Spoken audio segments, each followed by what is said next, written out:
This is a video from a search we did in our elite class, and Juniper was the last dog to run, and I decided to let her run off leash because I know this area was fairly safe, and I wanted my students to see how far odor moves.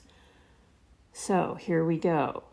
This is a huge area that she's working, and we're going to start here. So I let her go. Immediately she drops her shoulder and head, heads over and picks up odor collecting on the bike racks.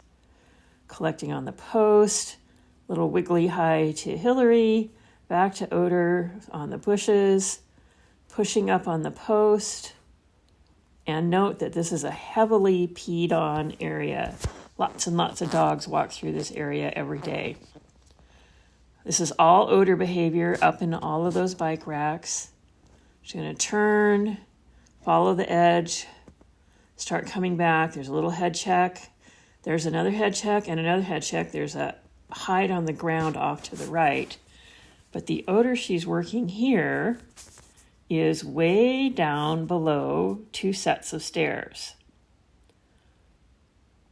Little odor there, little odor on the edge of the grass, little head lift, odor collecting in there, sitting over the tops of the shrubbery, little odor collecting in that metal armhole, little odor there, nice little direction change, speed change, right to source, and waiting for payment. Good girl. From there, she goes directly to another hide that is about 12 feet away. It's pushing up on the wall. Little odor there, little odor there, finds the end of her odor cone, says, nah, gotta go back. And into source, right up on the arm of the bench. Give her just a second. Right there, source. Right there. Good girl. I'm also picking up the hides as I go, so that's why we're taking a little long. So we got some odor pooling back there. She moves on. We have a high hide up on one of the window frames, a little slow in her pace. There's the pivot, there's the up, and there she says, I have a high hide, and it's about 5.5 feet high. Good girl. From there, she takes off clear down to the other end of the space. And again, I will say this space is huge. Got a little odor, got a little odor. Off to the right is a ramp, and the wind blows down, and above there you can see a little bridge. So the area she's in now is a covered area. She's got a little odor there. And the odor swirls and spins around in this area. It gets collected back on that wall.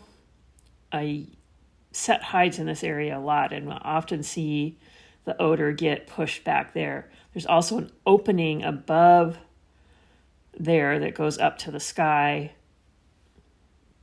So she's going down into a little hole that goes down to the doorway. She's going to come back up the ramp, catches odor. Notice her head is cocked sideways, caught a little odor there. And she's going to turn and come back and get an elevated suspended hide right there on the railing arm. And then we lose the video for a moment, and there's another hide directly across that she gets that's low. So it's a high-low combination. Here we're walking up the ramp. She's still working. This is getting odor from a hide on a garbage can. Little response to us because we were talking, and she goes back to working.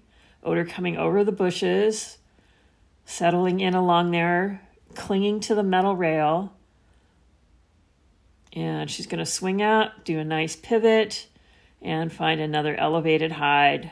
Good. That's getting dispersed because of the slats on the garbage can.